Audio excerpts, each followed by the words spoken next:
નમસ્કાર વિદ્યાર્થી મિત્રો, પૂર્વધારણા પરીક્ષણની વ્યાખ્યાન શ્રેણીમાં હું દીપક પ્રજાપતિ આપનું હાર્દિક સ્વાગત કરું છું. આજના વ્યાખ્યાનમાં આપણે સમષ્ટિના પ્રમાણની સાર્થકતાના પરીક્ષણ માટેના પરીક્ષણોનો અભ્યાસ કરવાના છીએ. અગાઉના વ્યાખ્યાન નંબર 1 થી 5માં આપણે સમષ્ટિના મધ્યકની સાર્થકતાના પરીક્ષણ વિશેના ગુરુ અને લઘુ નિદર્શ પરીક્ષણોની ચર્ચા કરી અને હવે આપણે સમષ્ટિનો પ્રચલ બદલીએ છીએ, એટલે કે હવે આપણે સમષ્ટિના પ્રમાણની સાર્થકતાના પરીક્ષણ વિશે આ વ્યાખ્યાનમાં અભ્યાસ કરીશું. તો વિદ્યાર્થી મિત્રો, ચાલો આપણે સમષ્ટિના પ્રમાણની સાર્થકતાના ગુરુ નિદર્શ પરીક્ષણ વિશે ચર્ચા કરીએ. હવે જ્યારે આપણે સમષ્ટિના પ્રમાણની સાર્થકતાનું પરીક્ષણ કરતા હોઈએ ત્યારે આપણે સમષ્ટિમાંથી યાદચ્છિક રીતે પસંદ કરેલા નિદર્શના જે પ્રમાણ છે તેનો આપણે સમષ્ટિના પ્રમાણના એસ્ટિમેટર તરીકે ઉપયોગ કરીશું. જેમ કે આગળના વ્યાખ્યાનોમાં આપણને ખબર છે કે આપણે સમષ્ટિના મધ્યકની સાર્થકતાના પરીક્ષણ માટે સમષ્ટિમાંથી લીધેલા નિદર્શ મધ્યકને આપણે સમષ્ટિના મધ્યકના એસ્ટિમેટર તરીકે ઉપયોગ કર્યો હતો. તો જો આપણે સમષ્ટિના પ્રમાણને સ્મોલ p વડે દર્શાવીએ અને સમષ્ટિમાંથી લીધેલા નિદર્શના પ્રમાણને કેપિટલ P હેટ વડે દર્શાવીએ તો આપણે આ જે p હેટ છે તેને સમષ્ટિના પ્રમાણના એસ્ટિમેટર અથવા ગુજરાતીમાં તેને આગણક કહીએ છીએ. આગણક તરીકે આપણે ઉપયોગ કરીશું. અને આપણને ખબર છે કે જ્યારે નિદર્શનું કદ 30 અથવા 30 કરતાં વધુ હોય ત્યારે આપણે ગુરુ નિદર્શ પરીક્ષણનો ઉપયોગ કરીએ છીએ અને એ કિસ્સામાં આપણો જે પરીક્ષણ અચળાંકનું જે વિતરણ છે તે સામાન્ય વિતરણ એટલે કે નોર્મલ ડિસ્ટ્રીબ્યુશન હોય છે. હવે જ્યારે સમષ્ટિના પ્રમાણની વાત કરતા હોય ત્યારે આપણે સમષ્ટિના એક વર્ગનો અભ્યાસ કરીએ છીએ કે જે કોઈ ચોક્કસ પ્રકારના લક્ષણો અથવા કેરેક્ટરિસ્ટિક્સ ધરાવે છે. ધારો કે આપણે કોઈ વિસ્તારના લોકો કોઈ ચોક્કસ રોગથી પીડાતા હોય તેનું પ્રમાણ આપણને ધારો કે આપેલું છે. ધારો કે આપણી પાસે કોઈ એક વિસ્તારના લોકો કોઈ રોગથી પીડાતા હોય તેનું પ્રમાણ આપણને આપેલું છે 0.60. હવે આ જે પ્રમાણ છે તેની સાર્થકતાના પરીક્ષણ કરવા માટે આપણે એ જે સમષ્ટિ છે, આપણો જે વિસ્તાર છે તેમાંથી એક નિદર્શ લઈશું. ધારો કે નિદર્શના અવલોકનોની સંખ્યા n છે. તો એ નિદર્શની અંદર જે લોકો છે તે લોકોમાંથી કેટલા લોકો તે ચોક્કસ પ્રકારના રોગથી પીડાય છે તેનું પ્રમાણ આપણે શોધીશું. તો આપણે જે નિદર્શ લઈશું તે નિદર્શમાં એ સમષ્ટિના જે લક્ષણ અથવા કેરેક્ટરિસ્ટિકને આપણે વાત કરીએ છીએ તે નિદર્શમાં અવલોકનોમાં તે લક્ષણ ધરાવતા અવલોકનોની સંખ્યા આપેલી હશે, તેને આપણે x વડે દર્શાવીશું. અને નિદર્શમાં તે રોગથી પીડાતા દર્દીઓનું પ્રમાણ શોધવા માટે આપણે જે લક્ષણ ધરાવતા અવલોકનોની સંખ્યા છે તેને નિદર્શના કદ વડે ભાગીશું એટલે આપણને નિદર્શનું પ્રમાણ મળશે. તો આ નિદર્શનું પ્રમાણ છે તેના પરથી આપણે જે સમષ્ટિના પ્રમાણ વિશેની જે શૂન્ય પૂર્વધારણા આપણે લીધી હશે તેનું પરીક્ષણ કરીશું. તો જ્યારે પણ સમષ્ટિના પ્રમાણ વિશેનું ઉદાહરણ હશે તો આપણી પાસે સમષ્ટિમાંથી યાદચ્છિક રીતે લીધેલો એક નિદર્શ હશે. તે નિદર્શમાં જે લક્ષણની વાત આપણે કરીએ છીએ તે લક્ષણ ધરાવતા અવલોકનોની સંખ્યા હશે, તેને આપણે x વડે દર્શાવીશું. એ લક્ષણ ધરાવતા અવલોકનોની સંખ્યાને n વડે ભાગતા જે પ્રમાણ મળશે તેને આપણે નિદર્શનું પ્રમાણ કહીશું અથવા સેમ્પલ પ્રપોર્શન કહીશું. અને સેમ્પલ પ્રપોર્શનનો આપણે ઉપયોગ કરીને સમષ્ટિના પ્રપોર્શન અથવા પોપ્યુલેશન પ્રપોર્શનની સાર્થકતાનો અભ્યાસ કરીશું. અને અહીં આપણે ગુરુ નિદર્શ પરીક્ષણની ચર્ચા કરીએ છીએ એટલે આપણા નિદર્શનું કદ 30 અથવા 30 કરતાં વધુ હશે. અને પરીક્ષણ અચળાંકના સૂત્ર માટે આપણે સૌપ્રથમ આપણે જે સમષ્ટિના મધ્યક માટેનું ગુરુ નિદર્શ પરીક્ષણનું અચળાંકનું સૂત્ર છે તે જોઈએ. આપણને ખબર છે કે જ્યારે આપણે સમષ્ટિના મધ્યકની સાર્થકતાનું પરીક્ષણ કરતા હોઈએ અને નિદર્શનું કદ 30 અથવા 30 કરતાં વધુ હોય ત્યારે આપણે આ સૂત્રનો ઉપયોગ કરીએ છીએ. z બરાબર x બાર ઓછા મ્યુ ભાગ્યા સિગ્મા ભાગ્યા વર્ગમૂળમાં n. તો આ x બાર છે એ નિદર્શ મધ્યક છે અને આ જે મ્યુ છે એ સમષ્ટિનો મધ્યક છે, સિગ્મા એ સમષ્ટિનો પ્રમાણિત વિચલન છે અને n એ નિદર્શનું કદ છે. તો અહીં પણ પરીક્ષણ અચળાંકનું જે સૂત્ર છે તે લગભગ આ પ્રકારનું જ છે. તો અહીં આપણી પાસે પોપ્યુલેશન પ્રપોર્શન એટલે કે સમષ્ટિના પ્રમાણની જે આપણે કિંમત લીધી હશે શૂન્ય પૂર્વધારણામાં તેનો ઉપયોગ કરવાનો છે અને આપણે નિદર્શ જે આપેલું હશે તેમાંથી જેમ હમણાં ચર્ચા કરી એમ નિદર્શનું પ્રમાણ શોધીશું આ સૂત્રનો ઉપયોગ કરીને. પી હેટ બરાબર એક્સ ભાગ્યા એન. એટલે આપણો જે આ પી હેટ છે એ સેમ્પલ પ્રપોર્શન છે જે પોપ્યુલેશન પ્રપોર્શનનો એસ્ટિમેટર થશે. અને હવે આ સૂત્ર પરથી અહીં આપણે સમષ્ટિના પ્રમાણની સાર્થકતાના ગુરુ નિદર્શ પરીક્ષણના પરીક્ષણ અચળાંકનું સૂત્ર લખવાનો ટ્રાય કરીએ. તો અહીં એક્સ બાર જે છે એ મ્યુનો એસ્ટિમેટર છે. તો અહીં આપણે જાણીએ છીએ કે આ જે પી હેટ છે એ સ્મોલ પીનો એસ્ટિમેટર છે એટલે કે સેમ્પલ પ્રપોર્શન છે એ પોપ્યુલેશન પ્રપોર્શનનો એસ્ટિમેટર છે.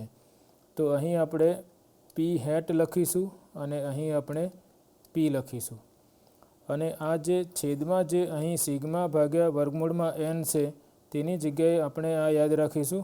અહીં પણ આપણે વર્ગમૂળમાં લઈશું.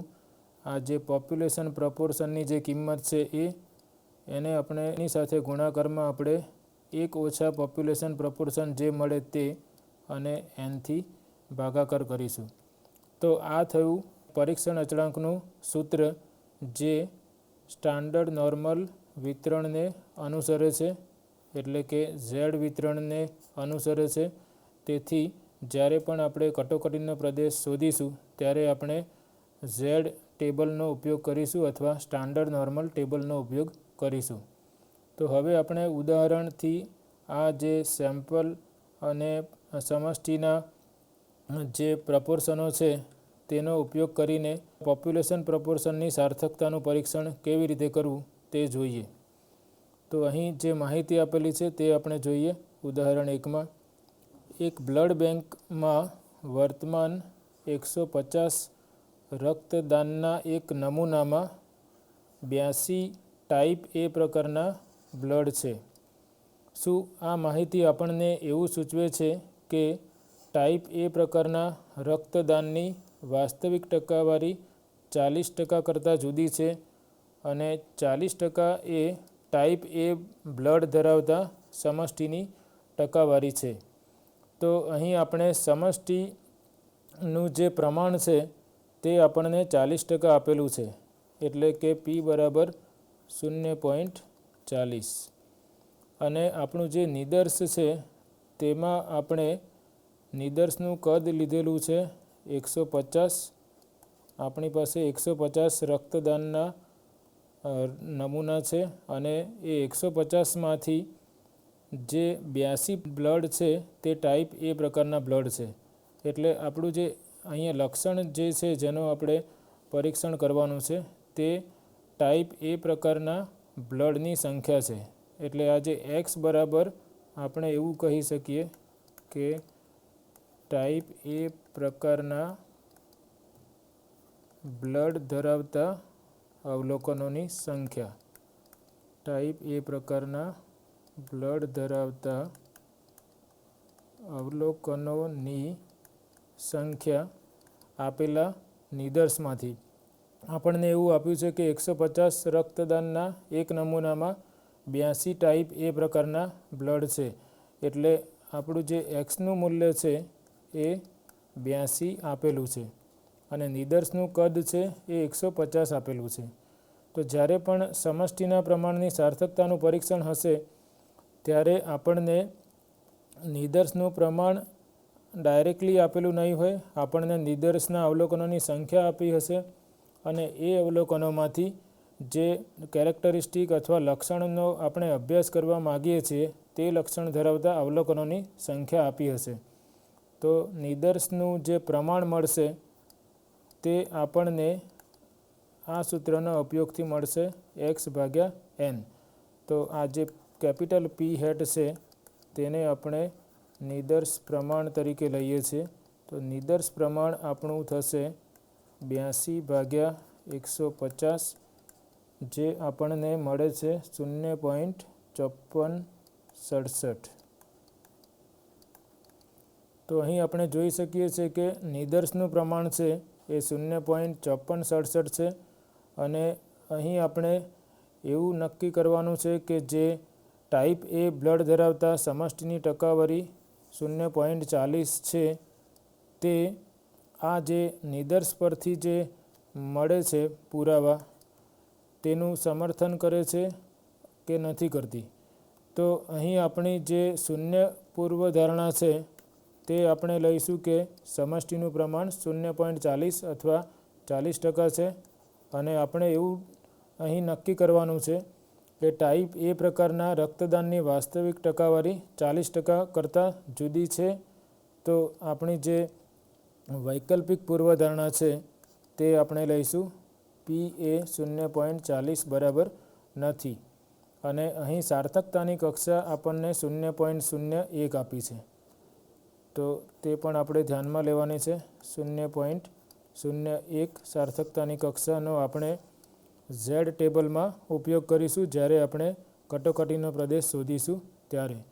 તો હવે આ જે સૂત્ર છે આપણું જે પરીક્ષણ અચળાંકનું સૂત્ર અહીં છે ઝેડ બરાબર પી હેટ માઇનસ પી વર્ગમૂળમાં P1 - P/n. તો હવે આપણી પાસે પી હેટની કિંમત છે.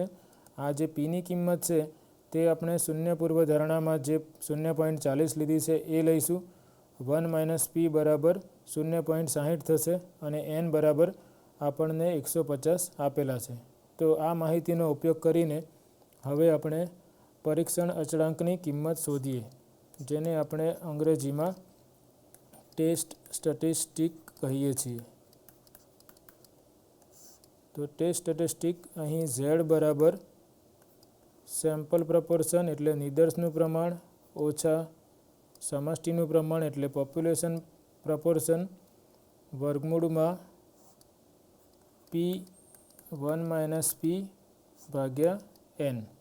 અને આપણી પાસે હવે સેમ્પલ પ્રપોર્શન છે 0.5467 અને આપણે એવું માનીને ચાલીએ છીએ કે શૂન્ય પૂર્વધારણા સાચી છે અને આપણે તેનું પરીક્ષણ કરી રહ્યા છીએ એટલે પી બરાબર 0.40 લઈશું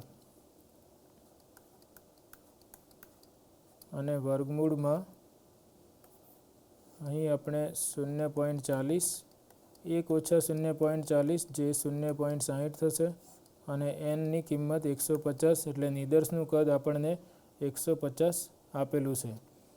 તો હવે આ ગણતરી કરતાં આપણને જે પરીક્ષણ અચળાંકનું મૂલ્ય મળે છે તે 3.6675 મળે છે. તો આ થઈ આપણી પરીક્ષણ અચળાંકની કિંમત અને અહીં નિદર્શનું કદ 150 છે જે 30 કરતાં વધુ છે એટલે આ જે છે પરીક્ષણ અચળાંકનું સૂત્ર તેને આપણે લાર્જ સેમ્પલ ટેસ્ટની ફોર્મ્યુલા કહીશું સમષ્ટિના પ્રમાણ માટેની. તો હવેના પછીના પગથિયામાં આપણે જે ક્રિટિકલ વેલ્યુ છે ઝેડની તે શોધવાની છે. તો આપણે હવે કટોકટીનો પ્રદેશ નક્કી કરવાનો છે એટલે કે ઝેડની ક્રિટિકલ કિંમતો શોધવાની છે. તો કટોકટીના પ્રદેશ માટે અહીં આપણને આપેલું છે કે સિગ્નિફિકન્સ લેવલ એટલે કે સાર્થકતાની કક્ષા 0.01 છે. આપણી જે વૈકલ્પિક પૂર્વધારણા છે એ આપણી નોટ ઇક્વલ ટુ પ્રકારની છે એટલે આપણે અહીં 2 ટેલ્ડ ટેસ્ટ છે અથવા દ્વિપુચ્છ પરીક્ષણ આપેલું છે એટલે આપણે કટોકટીનો પ્રદેશ એ 2 પુચ્છમાં અથવા ટેલમાં સરખો લઈશું. આલ્ફાને 2 વડે ભાગીને જે પણ વિસ્તાર મળશે તેને આપણે કટોકટીના પ્રદેશ તરીકે લઈશું. તો 0.01ને આપણે 2 વડે ભાગતા આપણને મળે છે 0.005 અને અહીં સેન્ટરમાં આપણી પાસે 0 છે, ઝેડની કિંમત. અહીં આપણે આ જે હોરિઝોન્ટલ લાઇન છે ત્યાં ઝેડની કિંમતો લઈએ છીએ. તો ધારો કે આટલો વિસ્તાર 0.005 એટલે કે α/2 જેટલો છે અને સિમેટ્રીના કારણે આ પણ 0.005 એટલે કે α/2 થશે. આ જે ઝેડની કિંમત છે તેને આપણે Z∝/2 વડે દર્શાવીએ છીએ અને તેનો અર્થ એવો થાય છે કે Z∝/2 એ ઝેડની એવી કિંમત છે કે જેથી ઝેડ એ Z∝/2 કરતાં વધારે હોય તેની સંભાવના α/2 છે. અને સિમેટ્રીના કારણે આ જે કિંમત છે તે થશે -Z∝/2. તો આ જે શેડેડ વિસ્તાર છે અથવા છાંયાંકિત પ્રદેશ છે તે આપણા કટોકટીના પ્રદેશો છે, કારણ કે આપણી પાસે દ્વિપુચ્છ વૈકલ્પિક પૂર્વધારણા છે. હવે જ્યારે જે પરીક્ષણ અચળાંકની કિંમત છે તે આ બે ઝેડની કિંમતો, જેને આપણે ક્રિટિકલ વેલ્યુઝ કહીએ છીએ, એ બે કિંમતોની વચ્ચે આવશે ત્યારે આપણે જે શૂન્ય પૂર્વધારણા છે તેનો અસ્વીકાર કરવામાં નિષ્ફળ જઈશું. અને જો પરીક્ષણ અચળાંકની કિંમત છે એ Z∝/2ની જમણી બાજુ અથવા -Z∝/2ની ડાબી બાજુ આવશે તો આપણે ઝેડની કિંમત કટોકટીના પ્રદેશમાં મળશે અને તે સૂચવશે કે આપણે શૂન્ય પૂર્વધારણાનો અસ્વીકાર કરવો જોઈએ. તો આપણને આ જે Z∝/2 અને -Z∝/2 ખબર હોવી જોઈએ અને તે કિંમતો શોધવા માટે આપણે પ્રમાણિત સામાન્ય વિતરણના ટેબલનો ઉપયોગ કરીએ. અને આપણને ખબર છે કે પ્રમાણિત સામાન્ય વિતરણના ટેબલમાં અહીં જે ટેબલમાં કિંમતો આપેલી છે એ Z< Z થાય તેની સંભાવનાઓ આપેલી છે. એટલે આપણે આ જે સંભાવના છે તેને આ પ્રકારની સંભાવનાના સ્વરૂપમાં પહેલાં લખવી પડશે. તો અહીં આપણે અહીંયાથી શરૂઆત કરીએ. Z એ Z∝/2 કરતાં મોટું છે તેની સંભાવના α/2 છે. તો આ જે સંભાવના છે તેને હું 1 - Z< Z∝/2ની સંભાવનાથી લખી શકીશ, કારણ કે આ અને આ બે ઘટનાઓ પૂરક ઘટનાઓ છે, તેથી તેમની સંભાવનાનો સરવાળો 1 થાય અને આ છે α/2. અહીં α/2 આપણી પાસે 0.005 છે. તો અહીં આપણે α/2 લખીએ પહેલાં Z<Z0.005 અને અહીં પણ 0.005. આપણને આ સંભાવનામાં રસ છે તો આ આપણે જમણી બાજુ લઈ જઈએ અને આને આપણે ડાબી બાજુ લઈએ તો આપણને Z એ Z0.005 કરતાં ઓછું હોય તેની સંભાવના આપણને જે મળે છે તે 1 - 0.005 એટલે કે 0.9950 જેટલી થાય. એટલે હવે આપણી પાસે Z એ આ ઝેડની કિંમત કરતાં નાનો હોય તેની સંભાવના મળી છે. અને આપણે જાણીએ છીએ કે સ્ટાન્ડર્ડ નોર્મલ ટેબલમાં આપણી પાસે આ બધી કિંમતો આપેલી છે, આ પ્રકારની સંભાવનાઓની કિંમત આપેલી હોય છે. તો અહીં આપણને સંભાવનાની કિંમત આપી છે, પણ તે ઝેડની કઈ કિંમત માટે આ સંભાવના આપણને મળે છે તે આપણે શોધવાનું છે. તો હવે આપણે સ્ટાન્ડર્ડ નોર્મલ ટેબલમાં આ સંભાવના ક્યાં છે તે શોધવાનો ટ્રાય કરીશું અને તેને અનુરૂપ જે ઝેડની કિંમત હશે તે આપણે જોઈશું. હવે આપણે આ જે સ્ટાન્ડર્ડ નોર્મલ ટેબલ છે તેનો ઉપયોગ કરીને આપણે 0.9950ને સંબંધિત જે ઝેડની કિંમત છે તે કઈ મળે છે તે શોધવાનો પ્રયાસ કરીએ. તો સૌપ્રથમ આપણે 0.9950 શોધવાનો પ્રયત્ન કરીશું. એટલે અહીં 0.9950 આપણને એક્ઝેક્ટ મળતું નથી, પણ આપણે જોઈ શકીએ છીએ કે 0.9949 અને 0.9951 એ બે 0.9950થી સરખા અંતરે છે. એટલે આગળના વ્યાખ્યાનોમાં આપણે જેમ કર્યું છે તેમ જ્યારે બે કિંમતો જે કિંમત આપણે શોધીએ છીએ તેનાથી સરખા અંતરે હોય એ કિસ્સામાં આપણે ઝેડની જે સંબંધિત બે કિંમતો મળશે તેનો સરવાળો લઈશું. તો આ જે હાર છે તેને સંબંધિત ઝેડની કિંમત છે 2.5 અને આ જે બે કોલમ છે 0.9949 અને 0.9951 આપણે આમ ઉપર જોતા જઈએ તો તેને સંબંધિત જે કિંમતો છે એ 0.08 અને 0.07 મળે છે. એટલે આપણે 2.57 અને 2.58ની સરેરાશ લઈશું જે મળશે આપણને 2.575. તો આ જે છે તે આપણી ઝેડ 0.005ની કિંમત થશે. આપણે એવું કહી શકીએ કે જ્યારે આ જે સંભાવના છે ઝેડ એ 2.575 કરતાં ઓછું છે તેની સંભાવના એ 0.9950 જેટલી છે. તો આપણને આ કિંમત આપેલી ન હતી, આપણને સંભાવના આપેલી હતી.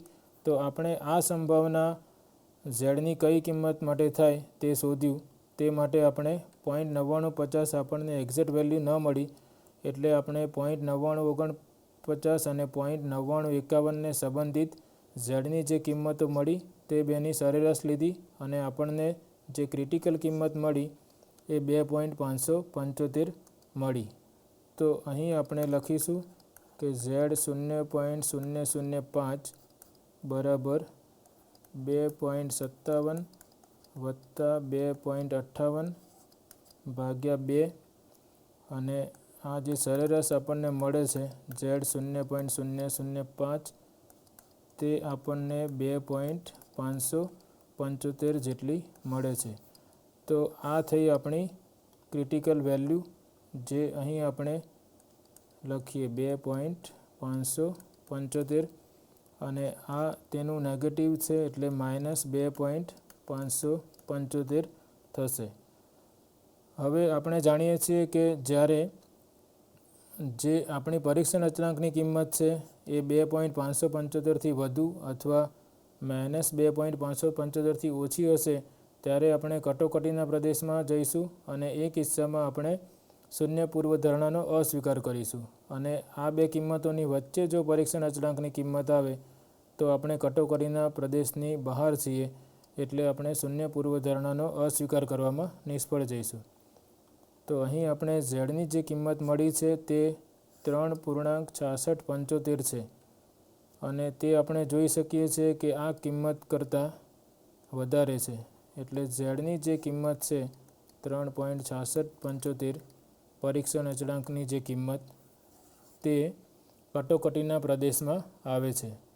તેથી આપણે કહી શકીએ કે શૂન્ય પૂર્વધારણાનો અસ્વીકાર થાય છે. તો એના પછીના જે પગથિયું છે તેમાં આપણે લખીશું કે પરીક્ષણ અચળાંકની જે શોધેલી કિંમત છે એ ઝેડ α/2 કરતાં વધુ છે માટે શૂન્ય પૂર્વધારણાનો અસ્વીકાર થાય છે અથવા આપણે શૂન્ય પૂર્વધારણાનો અસ્વીકાર કરીશું. અને આપણી શૂન્ય પૂર્વધારણા જે હતી તે એવી હતી કે સમષ્ટિનું પ્રમાણ 0.40 છે અને તેનો આપણે અસ્વીકાર કરીએ છીએ. તેનો અર્થ એવો થાય કે જે નિદર્શ પરથી પુરાવા મળે છે તે એવું સૂચવે છે કે સમષ્ટિનું પ્રમાણ જે છે તે 0.40 જેટલું નથી. તો આ રીતે આપણે સમષ્ટિના પ્રમાણનું સાર્થકતાનું પરીક્ષણ કરવા માટે ઝેડ વિતરણનો ઉપયોગ કરી શકીએ. અને આ જે પરીક્ષણ અચળાંકનું સૂત્ર છે તે આપણે યાદ રાખીશું અને આ પરીક્ષણ અચળાંકના સૂત્ર માટે આપણું જે નિદર્શનું કદ છે એ 30 અથવા 30 કરતાં વધુ હોવું જોઈએ. એટલે આ જે સૂત્ર છે તે ગુરુ નિદર્શ પરીક્ષણના હાઇપોથેસિસ ટેસ્ટિંગ માટેનું સૂત્ર આપણે કહીશું સમષ્ટિના પ્રમાણની સાર્થકતા માટેનું ગુરુ નિદર્શ પરીક્ષણ અથવા large sample hypothesis test for population proportion કહીશું. તો આપણે વધુ એક ઉદાહરણના ઉપયોગથી આ જે સમષ્ટિના પ્રમાણની સાર્થકતાનું પરીક્ષણ છે તે સમજવાનો પ્રયત્ન કરીએ. ઉદાહરણ નંબર 2. આપણે જોઈએ આપણને શું માહિતી આપેલી છે. કોઈ ચોક્કસ રોગનો હુમલો થયેલા 40 લોકોમાંથી 36 લોકો જીવતા રહ્યા. આ રોગનો હુમલો થાય તો અસ્તિત્વ દર એટલે કે સર્વાઇવલ રેટ 85% છે. તે પૂર્વધારણાનો અસ્તિત્વ દર 85%થી વધુ છે તેના સમર્થનમાં 5% સાર્થકતાની કક્ષાએ પરીક્ષણ કરવાનું છે. એટલે કે સાર્થકતાની કક્ષા છે 0.05 અને અહીં જે આપણું લક્ષણ છે સમષ્ટિનું તે અસ્તિત્વ દર છે. એટલે કે સમષ્ટિમાં જેટલા પણ લોકો છે તેમાંથી કેટલા લોકો કોઈ ચોક્કસ રોગના હુમલાથી અસ્તિત્વ ટકાવી શકે છે તેનું પ્રમાણ આપણે સાર્થકતાનું પરીક્ષણ કરવાનું છે. તો અહીં આપણે જોઈ શકીએ છીએ કે જે નિદર્શ આપ્યું છે તેમાં એ લોકોએ કોઈ ચોક્કસ રોગના હુમલો થયેલા 40 લોકો લીધા છે. એટલે કે નિદર્શનું કદ છે 40 અને અહીં જે આપણું એક્સ છે અથવા જે લક્ષણ જે છે તે એવું છે કે ચોક્કસ રોગના હુમલામાંથી જીવતા રહેલા લોકોની સંખ્યા. તો એક્સ જે છે એ આપણું જીવતા રહેલા આ જે નિદર્શ આપ્યું છે 40 લોકોનું તેમાંથી જીવતા રહેલા લોકોની જે સંખ્યા છે તેને આપણે એક્સ વડે દર્શાવીશું.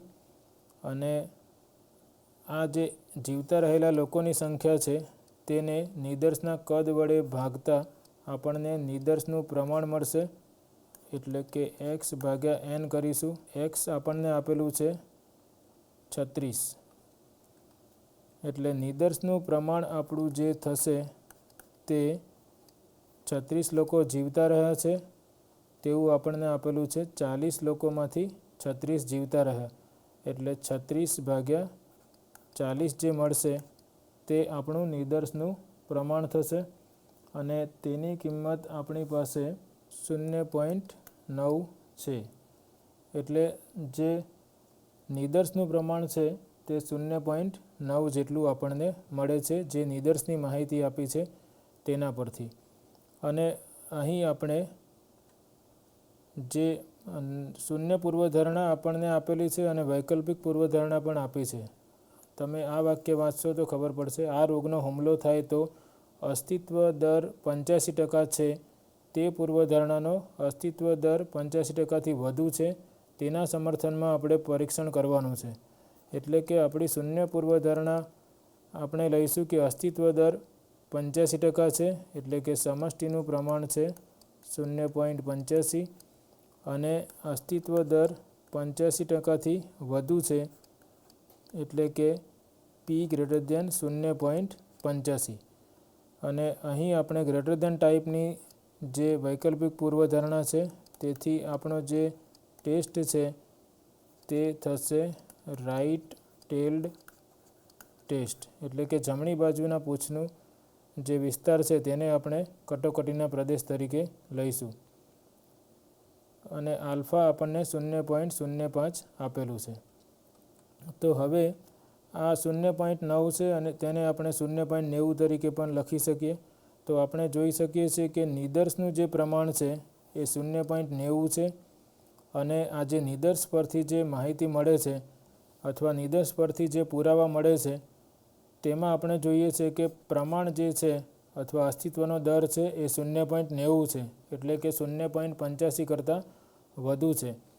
તો આ નિદર્શ પરથી મળતા પુરાવાના આધારે આપણે શું એવું કહી શકીએ કે જે સમષ્ટિનો જે અસ્તિત્વ દર છે એ પણ 85%થી વધુ અથવા 0.85થી વધુ છે.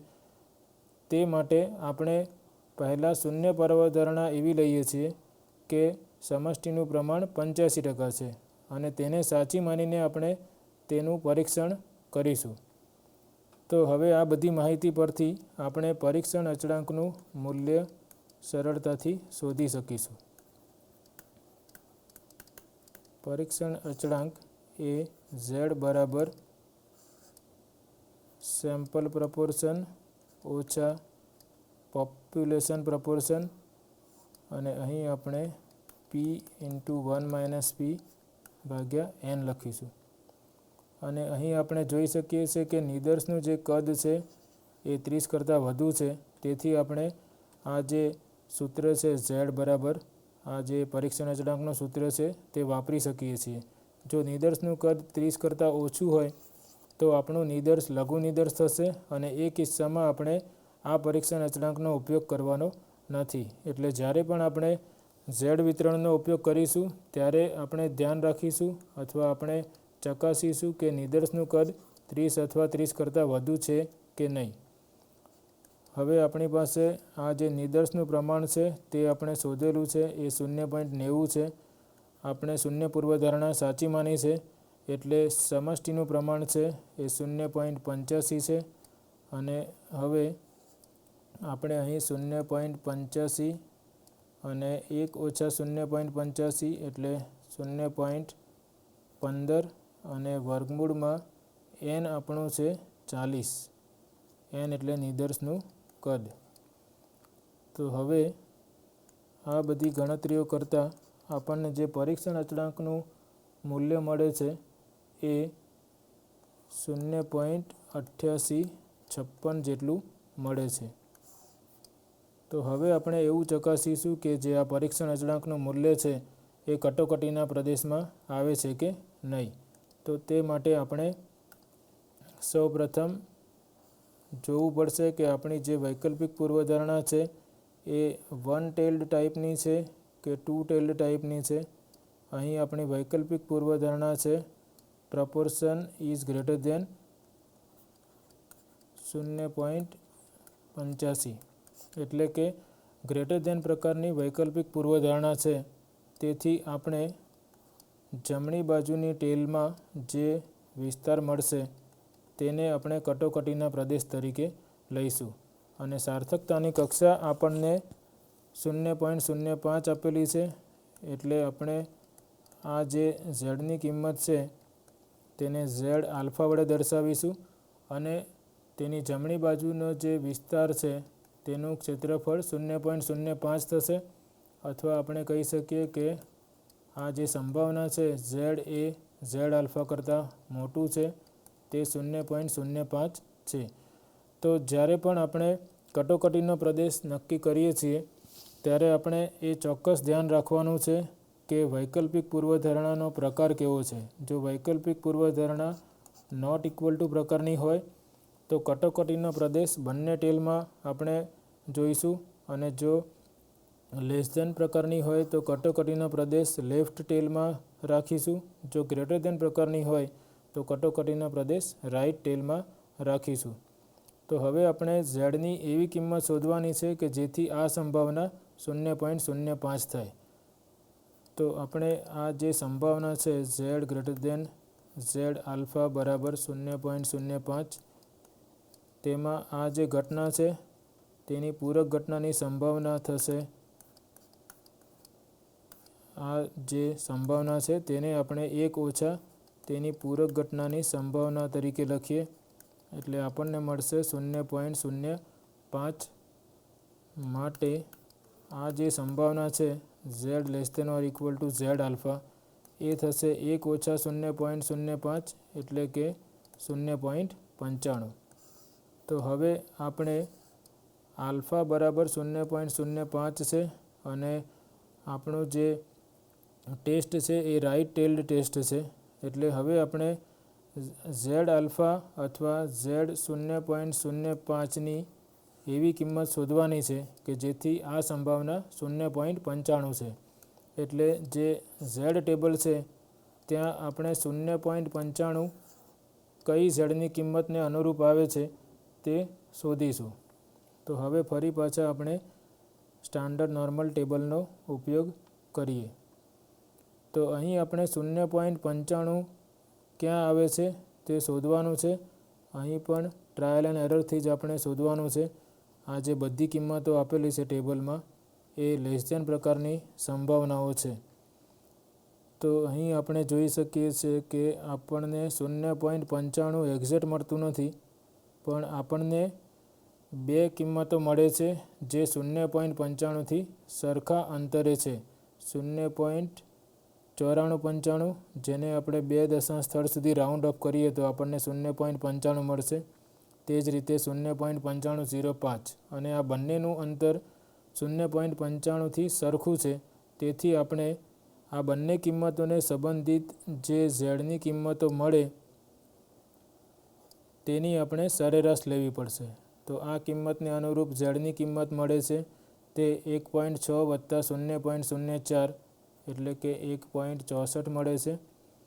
અને આ જે 0.9505 છે તેને સંબંધિત જે ઝેડની કિંમત મળે છે તે આપણને મળે છે 1.65 અને આ જે બેનો સરવાળો થશે તેને આપણે 2 વડે ભાગીશું એટલે આપણને મળશે 1.645. તો આ જે 1.645 છે તે આપણી જે કિંમત છે ઝેડ 0.05 એ થશે. તો જ્યારે પણ આપણે અહીં કોઈ સંભાવના અથવા એરિયા શોધી રહ્યા છીએ અને આપણને એક્ઝેક્ટ કિંમત મળતી નથી, તો એ કિસ્સામાં આપણે તેની નજીકની કિંમતો શોધવાનો પ્રયત્ન કરીશું. પણ ધારો કે આપણને બે કિંમતો મળે છે કે જે તે આપણી જે સંભાવના છે તેની સરખા અંતરે છે, તો આપણે તે બંને કિંમતોને સંબંધિત ઝેડની કિંમતોની સરેરાશ લઈશું.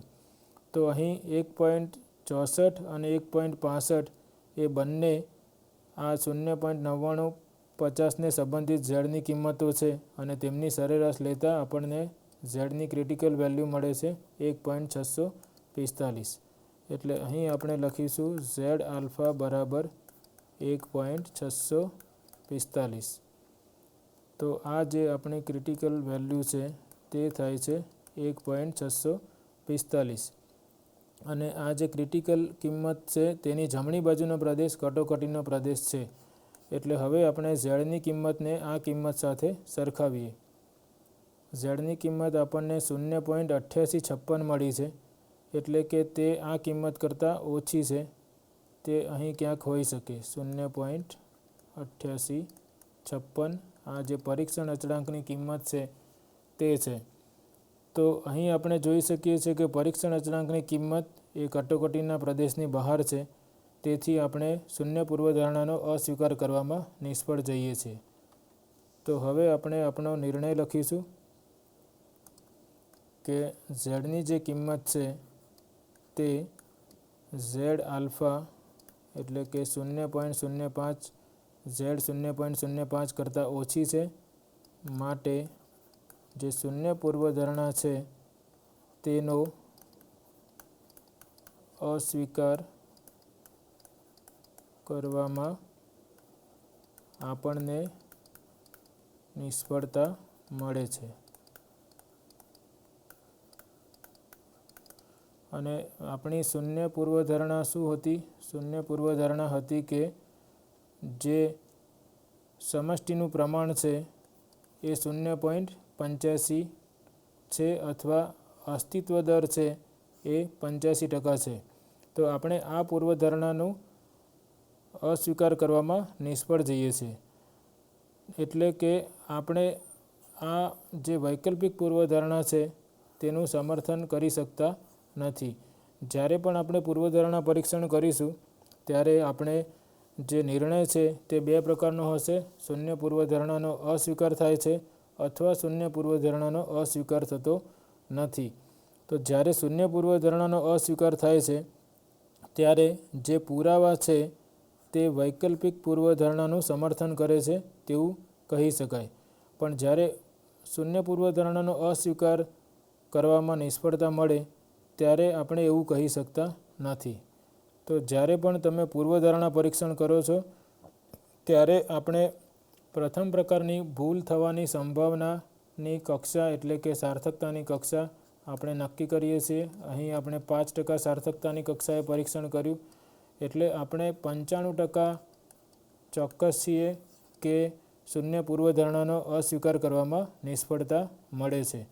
તો આ પ્રકારની ત્રુટિઓના કારણે આપણે હંમેશા એવું કહીએ છીએ કે આપણે કાં તો શૂન્ય પૂર્વધારણાનો અસ્વીકાર કરીશું અથવા આપણે શૂન્ય પૂર્વધારણાનો અસ્વીકાર કરવામાં નિષ્ફળ જઈશું.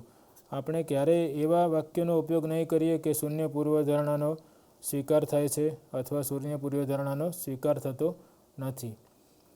તો મિત્રો, આપણે અહીં શું શીખ્યા? તો આપણે અત્યાર સુધી સમષ્ટિના પ્રમાણની સાર્થકતાનું પરીક્ષણ કરવા માટેનું જે ગુરુ નિદર્શ પરીક્ષણ છે તે શીખ્યા અને તેના પરીક્ષણ અચળાંકનું સૂત્ર આપણે યાદ રાખીશું. નિદર્શનું પ્રમાણ ઓછા સમષ્ટિનું પ્રમાણ અને અહીં વર્ગમૂળમાં P1 - P/n. અને જ્યારે નિદર્શનું કદ 30 અથવા 30 કરતાં વધુ હશે ત્યારે જ આપણે આ પરીક્ષણ અચળાંકના સૂત્રનો ઉપયોગ કરી શકીશું.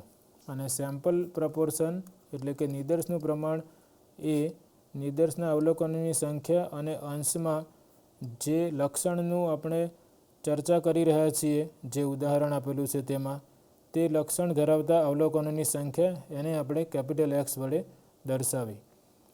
હવે આપણે આ જે સમષ્ટિના પ્રમાણની સાર્થકતા છે તે એક નિદર્શ માટેની અથવા એક સમષ્ટિ માટેની છે. તેને આપણે હવે બે સમષ્ટિના પ્રમાણોની સરખામણી કરવી હોય તો કઈ રીતે કરી શકાય તે ચર્ચા કરીએ. તો જ્યારે આપણે બે સમષ્ટિની વાત કરતા હોઈશું ત્યારે આપણી પાસે બંને સમષ્ટિમાંથી લીધેલા બે નિદર્શો હશે. ધારો કે આપણી પાસે જે બે સમષ્ટિ છે તેને આપણે સમષ્ટિ 1 અને સમષ્ટિ 2 વડે દર્શાવીએ. અને ધારો કે સમષ્ટિ 1માંથી જે નિદર્શ લીધો છે તેને આપણે n1 વડે દર્શાવીએ. સમષ્ટિ 1નું જે લક્ષણ છે તેને આપણે x1 વડે દર્શાવીએ અને સમષ્ટિ 1માંથી લીધેલા જે નિદર્શનું જે પ્રમાણ છે તેને આપણે P1 હેટ વડે દર્શાવીએ અને P1 હેટ આપણને મળશે x1/n1. તે જ રીતે સમષ્ટિ 2માંથી લીધેલા નિદર્શના કદને n2 વડે દર્શાવીએ અને જે લક્ષણની આપણે ચર્ચા કરી રહ્યા છીએ સમષ્ટિ 2માં, તે લક્ષણને અનુરૂપ નિદર્શના અવલોકનોની સંખ્યાને આપણે x2 વડે દર્શાવીએ અને એ સમષ્ટિમાંથી લીધેલા નિદર્શના પ્રમાણને આપણે P2 હેટ વડે દર્શાવીએ. તો P2 હેટ મળશે આપણને x2/n2. અને હવે આ જે બે નિદર્શોની જે માહિતી છે તેનો ઉપયોગ કરીને આપણે સમષ્ટિ 1નું પ્રમાણ જેને આપણે P1 વડે દર્શાવીએ અને સમષ્ટિ 2નું પ્રમાણ જેને આપણે P2 વડે દર્શાવીએ. તો આ જે સમષ્ટિના પ્રમાણો છે તેની સરખામણી કઈ રીતે કરવી અથવા તો સમષ્ટિના પ્રમાણોની સાર્થકતાના પરીક્ષણનું સૂત્ર કઈ રીતે જોવું તે આપણે સમજવાનો પ્રયત્ન કરીએ. તો આપણું આ જે સૂત્ર છે એક સમષ્ટિના પ્રમાણ માટેનું, તે જ સૂત્રને આપણે અહીં બે સમષ્ટિ માટે પણ જનરલાઇઝ કરીને લખવાનો પ્રયત્ન કરીએ.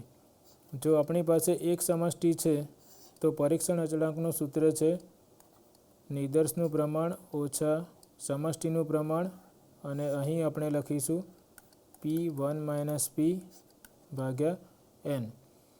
હવે આપણી પાસે બે સમષ્ટિ છે અને બે સમષ્ટિમાંથી લીધેલા બે નિદર્શો છે અને ધારો કે બંને નિદર્શોના કદ 30 અથવા 30 કરતાં વધુ છે.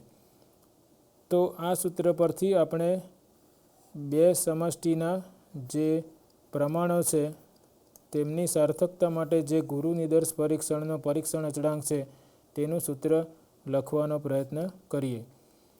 તો તમને યાદ હશે કે જ્યારે આપણે સમષ્ટિના મધ્યકોની ચર્ચા કરી ત્યારે એક સમષ્ટિ માટે આપણે મ્યુ લેતા હતા અને બે સમષ્ટિ માટે આપણે μ1 અને μ2 લેતા હતા અને ત્યાં એક સમષ્ટિમાંથી બે સમષ્ટિના સૂત્ર માટે આપણે મ્યુની જગ્યાએ બે સમષ્ટિ મધ્યકોનો તફાવત લખતા હતા.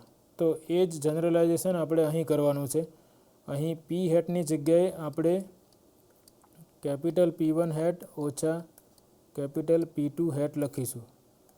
એટલે કે નિદર્શ 1નું પ્રમાણ ઓછા નિદર્શ 2નું પ્રમાણ અથવા બે નિદર્શોના પ્રમાણનો તફાવત.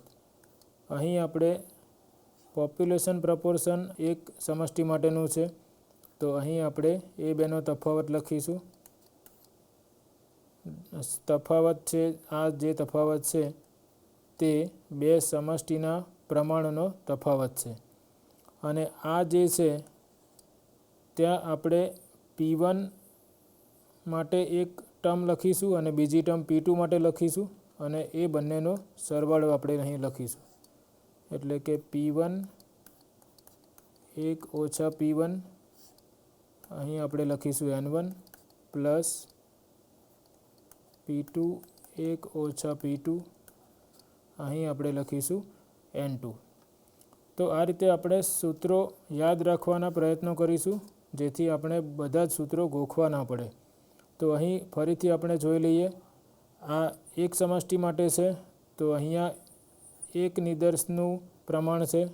એ એક નિદર્શના પ્રમાણની જગ્યાએ આપણે બે નિદર્શોના પ્રમાણનો તફાવત લખ્યો છે. આ જે છે એ સમષ્ટિનું પ્રમાણ છે, તેની જગ્યાએ આપણે બે સમષ્ટિના પ્રમાણનો તફાવત લખ્યો છે. અને આ જે ટર્મ છે ત્યાં પીની જગ્યાએ P1 અને P2 વાપરીને આપણે જે બે ટર્મ મળી તેનો સરવાળો કરેલો છે. હવે જ્યારે આપણે સમષ્ટિના પ્રમાણોની સરખામણી કરતા હોઈશું ત્યારે આપણે જે શૂન્ય પૂર્વધારણા છે તે એવી લઈશું કે સમષ્ટિના પ્રમાણો સરખા છે અથવા સમષ્ટિના પ્રમાણો વચ્ચે કોઈ જ તફાવત નથી. એટલે આ P1 અને P2 સરખા થશે. તો તમે જોઈ શકો છો કે અહીં આપણે P1 અને P2નો ઉપયોગ કર્યો છે. અહીં પણ P1 અને P2નો ઉપયોગ કર્યો છે. એટલે P1 અને P2 સરખા થાય તો આ કિંમત 0 થશે. અને અહીં આપણે ફરીથી લખીએ P1 અને P2 સરખા છે, તો ધારો કે સરખી કિંમતને આપણે સ્મોલ p વડે દર્શાવીએ. તો આપણે જોઈએ કે આપણને જે સૂત્ર મળે છે તે કેવા પ્રકારનું મળે છે. આપણે એવું ધારીએ કે શૂન્ય પૂર્વધારણા સાચી છે, એટલે P1 બરાબર P2 થશે. એટલે P1 માઇનસ P2ની જગ્યાએ આપણે 0 મૂકીશું. અને અહીં આપણે જોઈશું P1 બરાબર P છે અને P2 બરાબર પણ P છે. એટલે P1 માઇનસ P અને અહીં મૂકીશું N2. તો હવે આ બંને ટર્મમાં P અને 1 માઇનસ P કોમન છે. તો હવે આપણે લખીએ Z બરાબર P1 hat minus P2 hat અને વર્ગમૂળમાં લખીશું P1 માઇનસ P સામાન્ય લઈએ તો આ પ્રથમ ટર્મમાં આપણને જે બાકી રહેશે તે 1/N1 રહેશે અને અહીં બાકી રહેશે તે 1/N2 રહેશે. હવે તમને યાદ હોય તો 2 સેમ્પલ ટેસ્ટમાં જ્યારે આપણે એવું ધારણા લઈએ છીએ કે બંને σ12 અને σ22 સરખા છે અને તેમની કિંમત આપણને જ્ઞાત નથી, તો આપણે σ2 ને તેના એસ્ટિમેટર સંયોજિત વિચરણથી આપણે તેની જગ્યાએ લખ્યું હતું. તો અહીં પણ આપણે આ જે P છે તેની જગ્યાએ તેનો એસ્ટિમેટર P હેટનો ઉપયોગ કરીશું. તો P હેટ આપણે શું લેવાનું છે? તો x1 પ્લસ x2 ભાગ્યા N1 પ્લસ N2 લેવાનું છે. જ્યારે આપણે બે સમષ્ટિના પ્રમાણોની સરખામણી કરીશું ત્યારે આપણે શૂન્ય પૂર્વધારણા એવી લઈશું કે સમષ્ટિના પ્રમાણો સરખા છે. હવે સમષ્ટિના પ્રમાણો સરખા છે તો ધારો કે સરખી કિંમત સ્મોલ p છે, તે આપણે લઈશું p અને 1 માઇનસ p. અને એ જે p અને 1 માઇનસ p છે, આ pની કિંમત આપણે લઈશું તેના એસ્ટિમેટરથી. તો આ જે p હેટ છે તેને આપણે pનો એસ્ટિમેટર કહીશું. ગુજરાતીમાં તેને આપણે આગણક કહીએ છીએ. તો પી હેટ શોધવા માટે આપણે આ સૂત્રનો ઉપયોગ કરવાનો છે. આ x1 જે છે એ નિદર્શ 1માં આપણે જે લક્ષણની ચર્ચા કરીએ છીએ તે લક્ષણ ધરાવતા અવલોકનોની સંખ્યા છે. x2 એ નિદર્શ 2માં આપણે જે લક્ષણની ચર્ચા કરીએ છીએ તે લક્ષણ ધરાવતા અવલોકનોની સંખ્યા છે. અને અહીં આપણી પાસે n1 પ્લસ n2 એટલે કે બંને નિદર્શોના કદનો સરવાળો છે. તો આ બધાનો ઉપયોગ કરતાં આપણું જે સૂત્ર છે પરીક્ષણ અચળાંકનું તે આવું થશે: p1 hat minus p2 hat, અને અહીં આપણે પીની જગ્યાએ પી હેટનો ઉપયોગ કરવાનો છે. એટલે કે પી હેટ 1 ઓછા પી હેટ 1/n1 વત્તા 1/n2. તો જ્યારે આપણે બે સમષ્ટિના પ્રમાણોની સરખામણી કરીએ છીએ ત્યારે આપણે શૂન્ય પૂર્વધારણા એવી લઈશું કે સમષ્ટિના પ્રમાણો વચ્ચે કોઈ તફાવત નથી, એટલે કે બંને સરખા છે. અને આ શૂન્ય પૂર્વધારણા સાચી છે તેના આધારે આપણે પરીક્ષણ અચળાંકના આ સૂત્રનો ઉપયોગ કરીશું. તો હવે આપણે એક ઉદાહરણથી આ સમજવાનો પ્રયત્ન કરીએ. તો large sample test for difference of proportion એટલે કે સમષ્ટિના પ્રમાણોના તફાવતની સાર્થકતાનો ગુરુ નિદર્શ પરીક્ષણ આપણે જોઈએ. તે માટે આપણે એક ઉદાહરણથી સમજવાનો પ્રયત્ન કરીએ. કોઈ ચોક્કસ રોગથી પીડાતા 150 દર્દીઓમાંથી 57 દર્દીઓ એલોપેથી સારવારથી સાજા થયા. આ જ રોગથી પીડાતા 100 દર્દીઓમાંથી 33 દર્દીઓ હોમિયોપેથી સારવારથી સાજા થયા. તો આ પરથી 5% સાર્થકતાની કક્ષાએ આપણે એવું માની શકીએ કે એલોપેથી સારવાર એ હોમિયોપેથી સારવાર કરતાં વધુ સારી છે. તો અહીં સૌપ્રથમ આપણે જે માહિતી આપી છે તે લખીએ. અહીં આપણે જોઈ શકીએ છીએ કે એક પોપ્યુલેશન અથવા એક સમષ્ટિમાં એવા લોકો છે જે એલોપેથી સારવારનો ઉપયોગ કરે છે, અને બીજી સમષ્ટિમાં એવા લોકોનું સંખ્યા છે જે હોમિયોપેથી સારવારનો ઉપયોગ કરે છે. હવે જે એલોપેથી સારવાર છે, અને આ બાજુ લખીએ હોમિયોપેથી સારવાર. તો એલોપેથીની સારવારથી જે સાજા થયા છે તેવા દર્દીઓ છે 57 અને કુલ દર્દીઓ છે 150. તેમાંથી એલોપેથી સારવારથી સાજા થયેલા દર્દીઓની સંખ્યાને આપણે x1 વડે દર્શાવીએ તો x1 આપણને આપેલું છે 57. કોઈ ચોક્કસ રોગથી પીડાતા 150 દર્દીમાંથી 57 દર્દીઓ એલોપેથી સારવારથી સાજા થયા. તે જ રીતે બીજું નિદર્શ છે જેમાં 100 લોકો છે, અને એ 100 લોકોમાંથી હોમિયોપેથી સારવારથી સાજા થયેલા દર્દીઓ છે 33. તો ધારો કે હોમિયોપેથી સારવારથી સાજા થયેલા દર્દીઓની સંખ્યાને x2 વડે દર્શાવીએ તો x2 આપણને મળે છે 33. અને આ માહિતી પરથી 5% સાર્થકતાની કક્ષાએ એટલે કે 0.05 આલ્ફા લઈએ તો આપણે આ માહિતી પરથી એવું માની શકીએ કે એલોપેથી સારવાર એ હોમિયોપેથી સારવાર કરતાં વધુ સારી છે. તો ધારો કે એલોપેથી સારવારની જે સમષ્ટિ છે તેનું પ્રમાણ p1 છે, અને હોમિયોપેથી સારવાર માટે જે સમષ્ટિ છે તેનું પ્રમાણ p2 છે. તો અહીં આપણે એવું માની શકીએ કે એલોપેથી સારવાર એ હોમિયોપેથી સારવાર કરતાં વધુ સારી છે. એટલે કે આપણે p1 > p2 જે થશે તેને વૈકલ્પિક પૂર્વધારણા લઈશું, અને આપણી જે શૂન્ય પૂર્વધારણા છે તે એવું લઈશું કે એલોપેથી અને હોમિયોપેથી સારવાર સરખી છે અથવા બંને વચ્ચે કોઈ જ તફાવત નથી.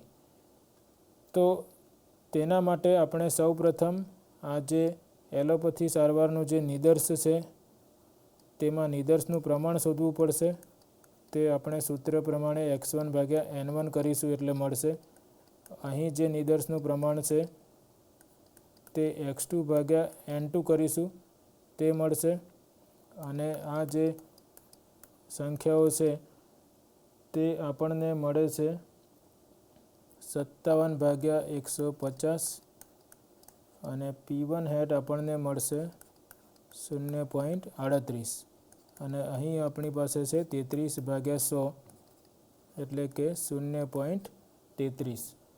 તો અહીં પણ નિદર્શમાં પણ આપણે જોઈ શકીએ છીએ કે નિદર્શ એલોપેથી સારવારથી સાજા થયેલા નિદર્શનું પ્રમાણ 0.38 છે અને હોમિયોપેથી સારવારથી સાજા થયેલા નિદર્શનું પ્રમાણ 0.33 છે. એટલે કે આ જે પ્રમાણ છે એલોપેથીનું તે હોમિયોપેથી કરતાં વધારે છે. તો આ બે નિદર્શો પરથી આપણને એવી માહિતી અથવા એવું અનુમાન થાય છે કે હોમિયોપેથી કરતાં એલોપેથી સારવાર સારી છે. તો આ જે નિદર્શો પરથી જે આપણને પુરાવા મળે છે તે આ વૈકલ્પિક પૂર્વધારણાનું સમર્થન કરશે કે નહીં તે આપણે ચકાસવાનું છે. તો તેના માટે આપણે શૂન્ય પૂર્વધારણા લઈએ છીએ. બંને સારવાર વચ્ચે કોઈ તફાવત નથી, તેને આપણે સાચી માનીને ચાલીશું. અને જો આપણો નિર્ણય એવો હશે કે શૂન્ય પૂર્વધારણાનો અસ્વીકાર થાય છે તો આપણે એવું કહી શકીશું કે વૈકલ્પિક પૂર્વધારણાનું સમર્થન થાય છે અને એલોપેથી સારવાર એ હોમિયોપેથી સારવાર કરતાં વધુ સારી છે તેનું સમર્થન થાય છે. તો હમણાં આપણે ચર્ચા કરી એમ આપણે પી હેટ પણ શોધવું પડશે. તેની ફોર્મ્યુલા આપણી પાસે છે x1 + x2 / n1 + n2. આનો આપણે જે પરીક્ષણ અચળાંકના સૂત્રમાં ઉપયોગ કરવાનો છે. x1 આપણું છે 57, x2 છે 33, n1 છે આપણું 150 અને n2 છે 100. તો આ જે સરવાળો આપણે કરીશું તો ઉપર આપણને મળશે 90 અને નીચે મળશે 250 અને આ જે ભાગાકાર કરીશું તો આપણને મળશે 0.36. એટલે કે પી હેટ જે સમષ્ટિના પ્રમાણનો આગણક અથવા એસ્ટિમેટર છે તે આપણને 0.36 મળે છે. તો હવે પછીના પગથિયામાં આપણે પરીક્ષણ અચળાંકની કિંમત શોધવાની છે. આપણે અગાઉ ડિસ્કસ કર્યું હમણાં તેમ પરીક્ષણ અચળાંક માટે આપણે P1 હેટ ઓછા P2 હેટ અને અહીં આપણે લખીએ P1 ઓછા P2. અહીં વર્ગમૂળમાં આપણે લખીશું P hat 1 - P hat 1/n1 વત્તા 1/n2. અને આપણે જ્યારે પરીક્ષણ કરીએ છીએ ત્યારે આપણે એવું માનીએ છીએ કે શૂન્ય પૂર્વધારણા સાચી છે એટલે કે P1 બરાબર P2 છે. તેથી આ કિંમત જે છે તે શૂન્ય થશે અને બાકીની કિંમતો આપણે મૂકીએ તો અહીં આપણે લખી શકીશું Z બરાબર આપણી પાસે P1 હેટ અને P2 હેટ શોધેલી છે કિંમતો. P1 હેટ 0.38 અને આ છે 0.33. તો તે આપણે અહીં મૂકીએ 0.38 ઓછા 0.33. અહીં વર્ગમૂળમાં પી હેટ એટલે 0.36 લખીશું. અહીં લખીશું 1 ઓછા 0.36 અને નિદર્શના કદ આપણને n1 અને n2 જે આપેલા છે તે લખીએ. n1 150 છે, n2 100 છે. તો 1/150 વત્તા 1/100 અને P1 ઓછા P2 આપણે 0 લખ્યું છે. તો આ બધી કિંમતોની ગણતરી કરતાં આપણને જે પરીક્ષણ અચળાંકનું મૂલ્ય મળે છે તે 0.8061 જેટલું મળે છે. તો તમે જોઈ શકો છો કે આ જે સૂત્ર છે તેમાં આપણે ખાસ આ યાદ રાખવાનું છે કે જે પી હેટ છે તે સમષ્ટિના પ્રમાણનો એસ્ટિમેટર એટલે કે આગણક છે અને આપણે તે આગણકનો ઉપયોગ અહીં પરીક્ષણ અચળાંકના સૂત્રમાં કર્યો છે. જે રીતે આપણે 2 સેમ્પલ ટી ટેસ્ટમાં આ જે નિદર્શ વિચરણને આપણે આ સિગ્મા સ્ક્વેરના એસ્ટિમેટર તરીકે ઉપયોગ કર્યો હતો તે જ રીતે અહીં પણ આપણે કરી રહ્યા છીએ. તો હવે પછીના સ્ટેપમાં આપણે ઝેડની ક્રિટિકલ કિંમતો શોધવાની છે અને અહીં આપણી જે વૈકલ્પિક પૂર્વધારણા છે એ P1 > P2 પ્રકારની છે, એટલે કે વન ટેલ્ડ ટેસ્ટ છે અને ગ્રેટર દેન ટાઈપ છે, એટલે આપણે જમણી બાજુની ટેલમાં જે પ્રદેશ મળશે તેને આપણે કટોકટીના પ્રદેશ તરીકે લેવાનો છે. ધારો કે અહીં સેન્ટરમાં ઝેડની કિંમત 0 છે, આ જમણી બાજુનો પ્રદેશ છે અને સાર્થકતાની કક્ષા આપણી છે 0.05, એટલે આલ્ફા બરાબર છે 0.05 અને અહીં છે ઝેડ આલ્ફા અથવા ઝેડ 0.05. તેથી આપણે કહી શકીએ કે ઝેડ એ ઝેડ 0.05 કરતાં મોટું છે, તેની સંભાવના છે 0.05. તો હવે આપણે સૌપ્રથમ આ જે સંભાવના છે તેનો ઉપયોગ કરીને લેસ ધેન પ્રકારની સંભાવનામાં સ્વરૂપમાં રૂપાંતર કરીએ.